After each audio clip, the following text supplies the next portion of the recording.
Hello and welcome to PRSay. This is the official award-winning podcast of the PRSA Houston chapter. And here on the podcast, we get to meet all of our members and connect and make sure that our chapter is growing and we are keeping the network alive. So this is our way to connect with each other when we can't meet in person. So if you are listening on the podcast, make sure you hit subscribe. We don't want you to miss any episodes of PRSay. And if you are watching on Facebook or YouTube, drop us some comments so that my guests and I can be sure to connect with each other. So let's go ahead and bring on our guest today. We have Joanne Miceli-Bogash. Thank you so much for joining us. So excited to connect with you. Oh, it's great to be here. Thank you so much, Veronica. You bet, you bet. So, Joanne, tell us a little bit about yourself and what you do here in the communication space in the Houston area. Okay. I moved to Texas 3 years ago from Florida. I became a member of the PRSA Gulfstream chapter, which is Fort Lauderdale. I had been involved in the marketing field, working for a travel sampling company. We worked with companies such as Nabisco and Unilever and all sorts of snacks confectionery. And we sampled their products at 35,000 feet. So that was kind of a really, really fun period. I then moved on and began to manage the public relations for a homeless nonprofit in Fort Lauderdale, Broward Partnership for the Homeless. I continued to do freelance PR for several smaller nonprofits around the country. But right now, my role is director of outreach priests for a Catholic ministry in Boca. That's where our headquarters are, and that is cross Catholic outreach. And my particular niche is managing the full cycle and onboarding of Catholic priests who may be retired or have weekends where they're invited by parishes across the United States to learn more about the plight of the poor, the desperate poor in developing countries. So that's kind of my space, and how we help these priests. I can't teach them how to be a priest, but I can help them to learn to tell their stories in a very impactful, inspiring way, because he has a very limited time during his homily, which is anywhere from 12 to 15 minutes, to really engage his audience. Mm-hmm. So we want to be able to help each one of them be the best they can, because they're our frontline fundraisers. Mm-hmm. Actually, they're one of our primary ways of fundraising, and that we're doing that through the Catholic Church. That's amazing. And so you don't really think about development in that space, but that's operationally, it's a huge part. And storytelling is so connected to development. So tell us a little bit about some of the key fundamentals that maybe the priests that you work with have to be introduced to, because as storytellers, we may know it inherently, or we learned it in school or in internships or on the job. But for folks that aren't in our space, how do you become a good storyteller for the purposes of development? Sure, that's a great question. So as Catholics, number one, we believe that just by virtue of our baptism, we're called to be missionaries. So certainly a Roman Catholic priest is a missionary. He may have been born in the United States and then introduced to the needs of the poor, maybe on mission trips, and we do support those throughout the year. Many of our priests hail from, all over the globe. They're from Africa, they're from India, they're from, Latin America, but they're each one of them, and we have 46 priests. Some are full-time, some are part-time. But they're excellent orators. They're just magnificent men. It's very important that we help them, set up and frame those stories so that they can be impactful. Sometimes we learn with new priests that are coming on, they want to tell the entire story. They want to share hundreds of examples, but that's going to go over somebody's head. So how do we fine-tune that? So we now work with a professional development coach, and he does many, many one-on-ones with every one of those priests to help them hone in what's the best way to present that example? How are we going to keep the parishioner engaged? And when they leave Mass, we want them to leave with, I want to learn more. How do I learn more about what they do? So it's all about engagement.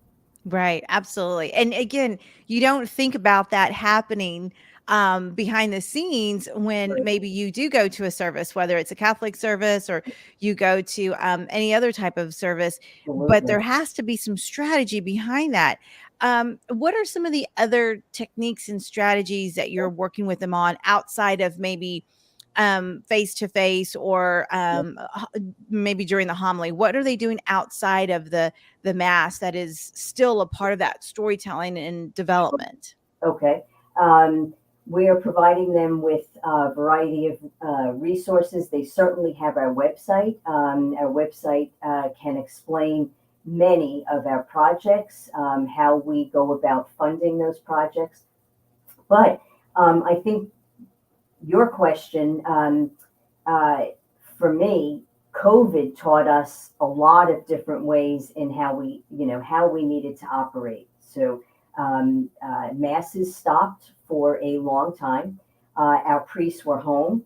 So what our ministry did was retool and put together our priests with our donors, who have always been so wonderful and generous in quote unquote good times.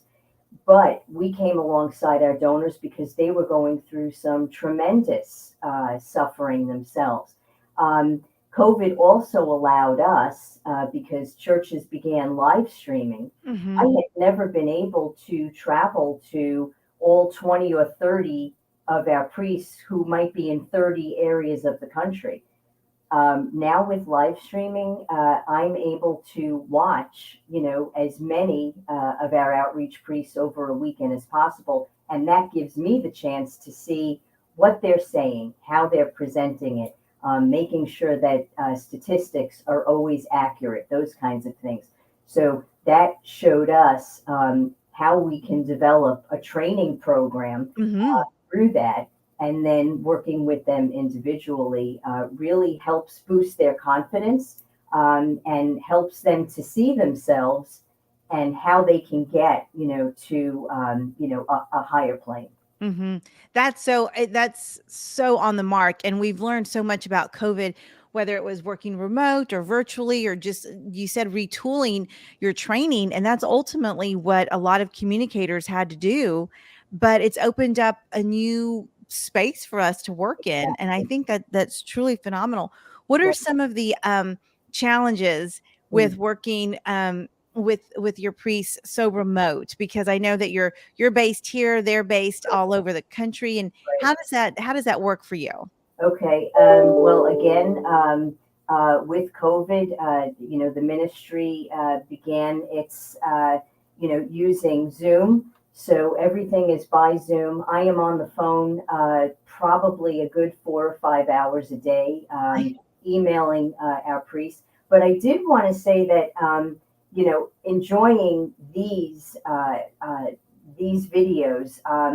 I had the chance to watch Christine. I think it was Christine Williams recently, and she said something that was so profound. She said, "COVID kept us quiet, but we still had to be out there, Yeah. and using that space. So using Zoom, using live streaming really helped us because the poor needed the advocacy, just as much. So while COVID kept us quiet, we still had to be shouting. So Yeah. yeah, Oh, so that's that's so true. So, so true. Especially in the nonprofit space as well. We've had some of our nonprofit peers that work in that space share how challenging that time was, right. but that it really opened up some opportunities as well. And it sounds like that's Absolutely. probably true in the ministry. Absolutely, Hmm. absolutely. Yeah, you Hmm. have to be. You can't be afraid of change, and you have to keep focused on growth in very uncomfortable spaces. Oh yeah. Oh, that's a gem. That's so true. The more uncomfortable you are, the more likely you're doing something great. Exactly. That's when we grow. That's when we grow. Yeah. Well, what advice would you have for someone? I find it so intriguing. honestly, I have not ever connected or networked with a communicator in the ministry space. So, what advice would you have for someone who's interested in looking at career paths that the one you followed? Okay, so considering that my background, a lot of marketing, a lot of retail, selling very expensive things. I think as communicators, we are always quote unquote selling Yeah. something. Yeah. I think the volunteer in me would say, what's your passion? Find out what that passion is and figure it out. There's never a wrong way of going about it. Trust your peers. If you find yourself in the midst of smart people, ambitious people, loving people, then you're in the right space, and you just have to keep moving forward. Yeah. Oh, that's great advice, Joanne. Thank you so much.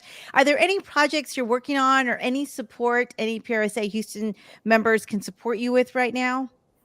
Sure. We'd love you to go to our website, which is www.crosscatholic.org. You'll find a variety of ways. As I also mentioned, I'm also a very committed and loving volunteer with the Houston Rodeo. So, Houstonians, you have to do rodeo, you have to participate, and to be a part of such a great thing here in Houston, raising needed funds, for, those who are less fortunate. And that's how we help our brothers and sisters, right That's right. next door to us. That's right. Oh, well said, and great message to leave us with. Joanne, how can people connect with you? Are you on LinkedIn? What's the best way for folks to reach you? I'm on LinkedIn, Instagram, Twitter, and I think, let's see, I think LinkedIn is J Miceli-Bogash. I can get all that to you. You bet. Instagram, I'm JM Bogash. You bet. You bet. And we will make sure, listeners, that you have those links in the show notes. So all you have to do is click on it and connect with Joanne. You have been a wonderful guest, and I so enjoyed our conversation and learning about the space that you're in. Thank you so much for sharing. Thanks for having me. Take care. Have a great day. You bet. You bet. All Bye-bye. right, guys, that wraps up our episode. Please connect with Joanne. And I can't tell you how important those kinds of organizations are to our community. So, yes, check out the Houston Rodeo. There's tons of opportunities. A lot of our members are also involved in that great organization. So, please connect and make sure to connect with Joanne and check out the great ministry that she is supporting. So, with that, I'm going to wrap up this episode. But I'm going to remind you before we do that to click the subscribe button on any of the podcast platforms that you're listening on. We want to make sure that you don't miss any episodes of PRSay, the award-winning podcast for the Houston chapter of PRSA. And if you're watching on Facebook or YouTube, drop us some comments and Joanne and I will be sure to connect. So we will catch you next time on the next episode of PRSay.